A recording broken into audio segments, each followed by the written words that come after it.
hapon mga bata, kumusta kayo? Mainam dahil nandyan kayo sa mabuting kalagayan. Ngayon, inanyahan kong lahat na tumayo para sa ating panalangin. Binibining Blanco, maaari bang pamunuan mo ang ating panalangin?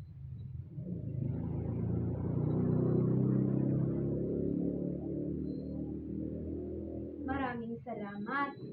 Sino bang sekretarya dito? Maaari mo bang ilista ang mga lumiban sa klase dahil kukunin ko yan mamaya. Ngayon, aalamin natin kung meron ba kayong natutunan sa ating nakaraang talakayan.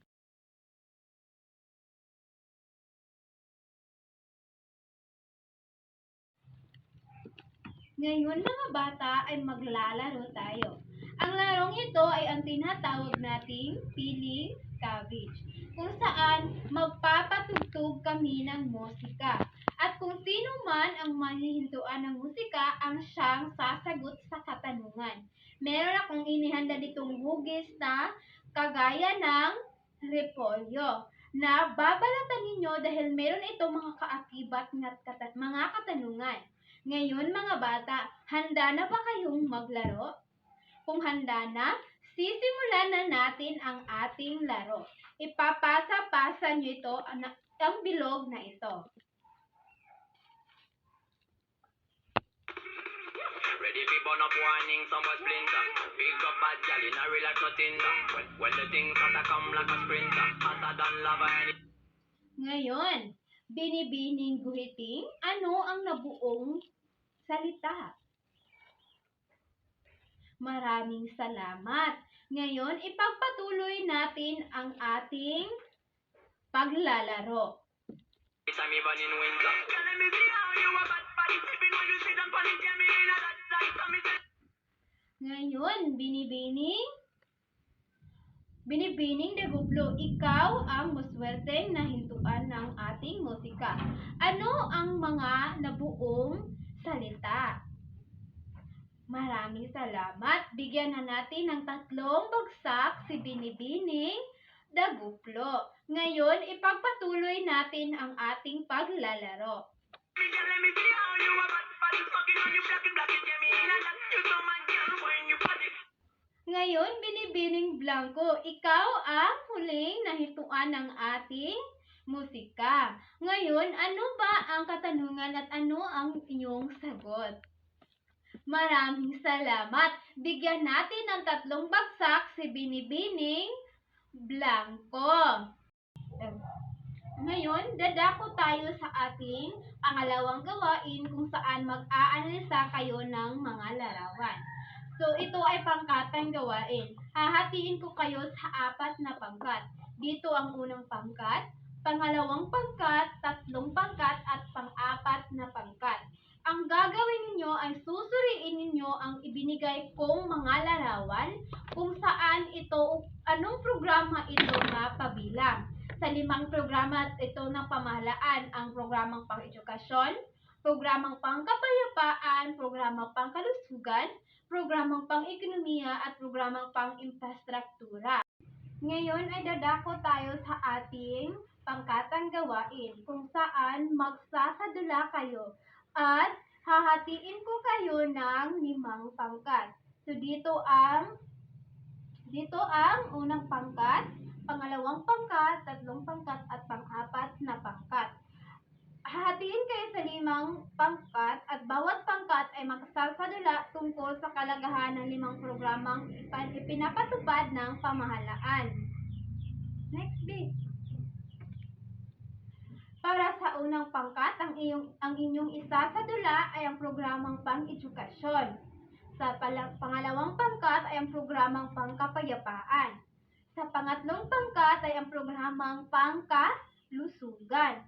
At sa pang-4 na pangkat ay ang programang pang-ekonomiya at sa pang-5 pangkat ay programang pang-istruktura. Ngayon, dadako tayo sa ating pamantayan sa pagganap.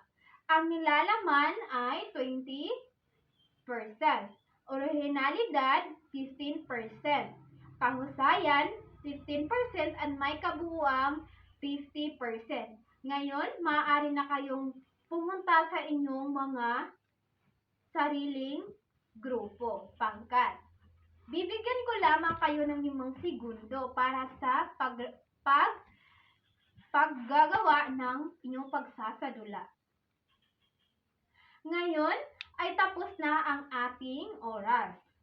Ngayon, inanyahan ko ang unang pangkat na irerepresenta ang kanilang ginagawa. Mahusay unang pangkat. Bigyan natin sila ng 3 bagsak.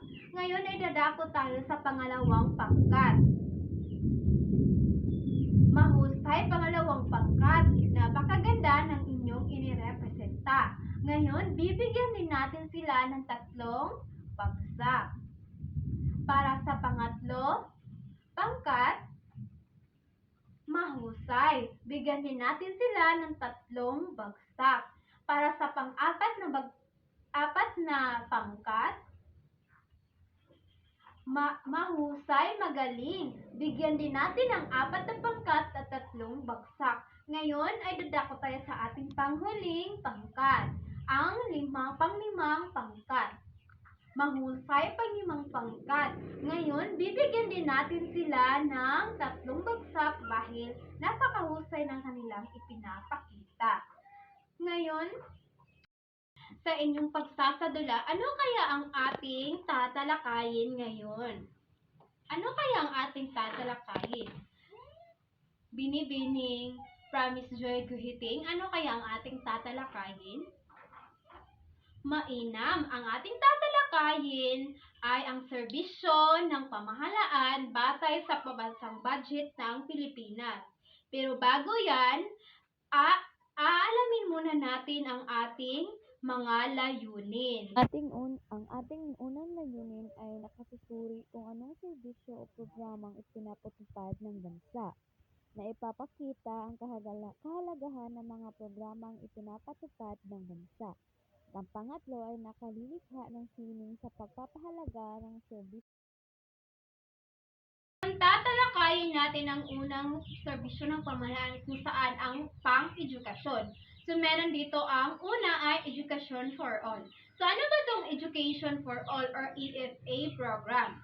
So, ito ay, ang layunin nito ay ang edukasyon na pantay-pantay para sa lahat or edukasyon para sa lahat. Anuman ang ating kasarian, anuman ang ating estado sa lipunan, ay pwede tayo or may karapatan tayong makapag-aral. Halimbawa nito ay ang mga liblib na lugar kung saan ang pamahalaan ay ginagampanan nila ang kanilang tungkulin na pinapatayuan nila doon ng mga paaralan upang ang mga bata ay makapag-aral o kung sino man ang gustong makapag-aral dahil napakahalaga nito sa atin. So, gaya meron tayong Education for All para makapag-aral ang lahat ng gustong mag-aral. So, ngayon, dadako tayo sa ating pangalawang serbisyo ng pang-edukasyon. Ngayon, tatalakayin natin ang pangalawang serbisyong pang-edukasyon kung saan ang School-Based Feeding Program or SBSB. Binibining Blanco, maaari mo bang basahin? Maraming salamat. So, ano bang layunin ng School-Based Feeding Program? So, layunin nitong matugunan ang mga malnutrisyon na nagaganap sa ating mga kabataan. Kung saan, tinututukan nila ang mga kalusugan ng mga bata o inuuna nila ang mga kalusugan ng mga kabataan. Ito ay ginaganap na sa mga papublikong paaralan. Kung inyo pang maalala, yung kayo pa ay nasa elementarya or nasa sekundarya, meron na talagang pinapatupad na mga feeding program kung saan sa isang linggo ay may magganap na isang feeding program kung saan niluto na yung mga gulay or mga nutrisyon na may mga nutrisyon na mga pagkain para sa kalusugan ng mga bata. So ngayon, meron pa ba kayong tanong? Kung wala kayong tanong, dadako tayo sa ating pangatlong serbisyong pang-edukasyon kung ang Adapt School Program. Kung saan, ito ay ang serbisyo ng programa ng Department of Education na naglalayon na hinihinggap hinihikayat ang mga pribadong sektor na maging parte ng publikong paaralan kung saan sila ang tumutugon sa mga pangangailangan o maaring tumugon sa mga pangangailangan ng mga mag-aaral. Halimbawa nito ay kakulangan sa mga libro, kakulangan sa para sa mga hygiene ng mga bata or sa kakulangan ng paaralan or infrastrukturang paaralan. So sila yung tumutugon, sila yung maaaring tumugon or tumutulong sa mga mag-aaral upang matugunan ang kanilang mga pangangailangan ng kanilang pangangailangan. Kung saan tatalakayin natin ang National Reading Program. So ano ba itong National Reading Program? So ang National Reading Program ay isang programa na ipinapatupad ng Department of Education or DepEd. Layunin nitong palakasin ang literacy at pagbasa ng mga mag-aaral lalo na sa elementarya. So halimbawa nito kung inyo pang naalala ay ang Catch Up Friday kung saan sa araw na yan ang ginagawa talaga ng mga bata at ang mga guro ay ang ginagawa ay magbabasa lamang sila. Natin ang panglima, ang Alternative Learning System ALS. So ano bang layunin ng Alternative Learning System ALS? So ang layunin nito, isa itong sistema ang pag-aaral sa Pilipinas, isang paralel na sistema ng pag-aaral kung saan binibigyan ng pangalawang pagkakataon ang mga out-of-school youth or ang mga matatanda na makapagtapos ng basic education na hindi dumadaan sa mga tradisyonal na pag-aaral tulad sa atin na araw-araw tayong pumupunta sa paaralan. So, hindi katulad sa atin ang alternative learning system. Ngayon, tatalakayin natin ang pangalawang serbisyo ng pamahalaan, ang pangkapayapaan. Natin ang Department of National Defense. So, ano ba ang Department of National Defense?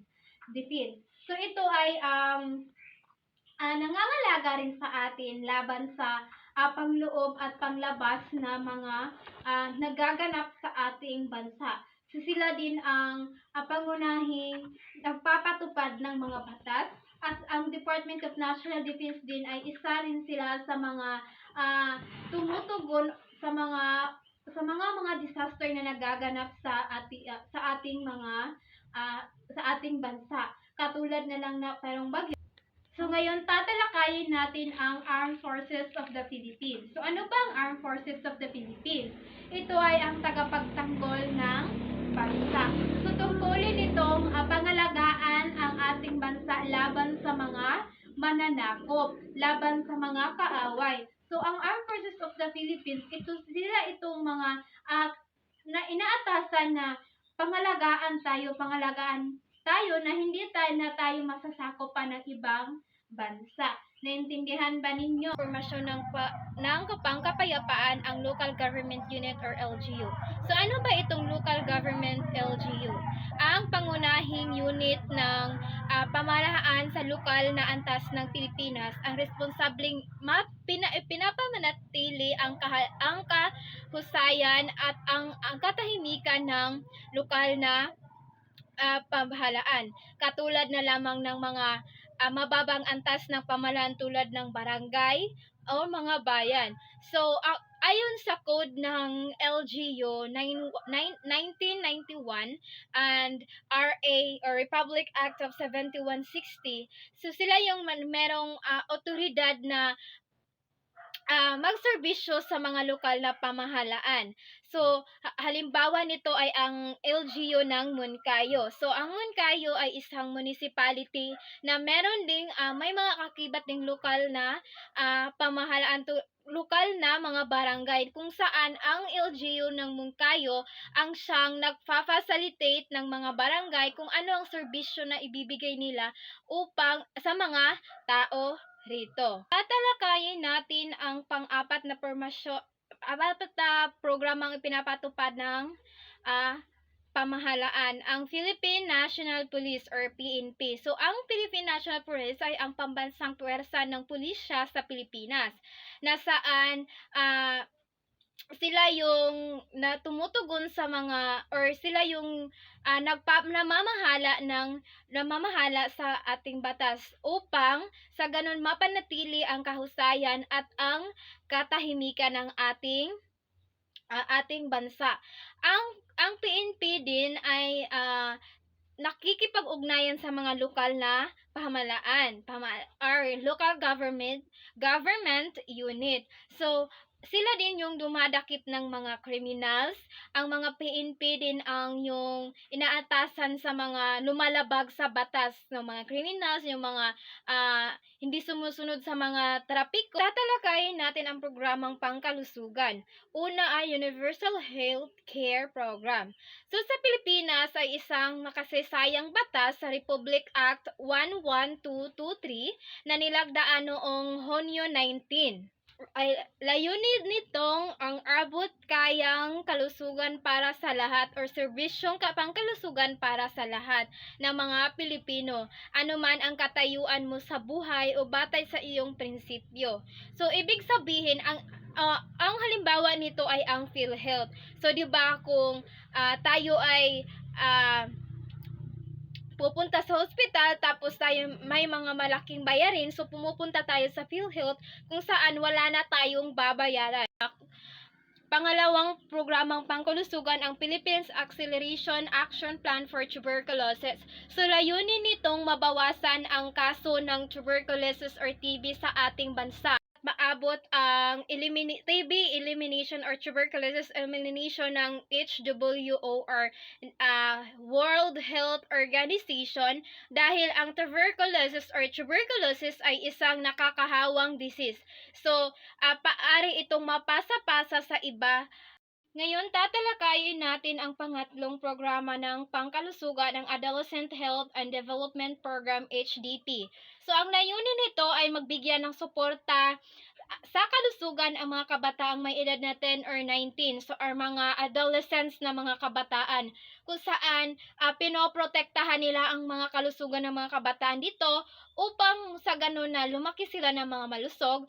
At ito ang programang na tinutuunan ng pansin ang mga adolescents na mga bata. Tayin natin ang pang-apat, ang Aedes-borne Viral Disease Preventions and Control Program. So layunin nitong pigilan at kontrolin ang mga sakit na dala ng mga lamok. So itinataguyod nito ang Department of Health, DOH, at ang mga local na government at sa komunidad. So layunin nitong matugunan ang dengue na dulot ng Barangay Nutrition Scholar or BNS program. So ano ba tong BNS program? So nandyan yung mga BHW natin sa health center sa ating barangay. Kung inyong mapapansin sa inyong mga barangay, meron tayong mga BHW kung saan sila yung inaatasan ng mga lokal na pamahalaan na tugunan or tingnan ang kalagayan ng ating mga kabataan, lalo na sa nutrisyon na ating kinakailangan. So ang BNS or ang BHW sa ating center, sila yung pwede tayong pumupunta doon at magpapacheck kung okay lang ba ang ating mga katawan para sa ating mga kalusugan. Yan lang po at maraming salamat.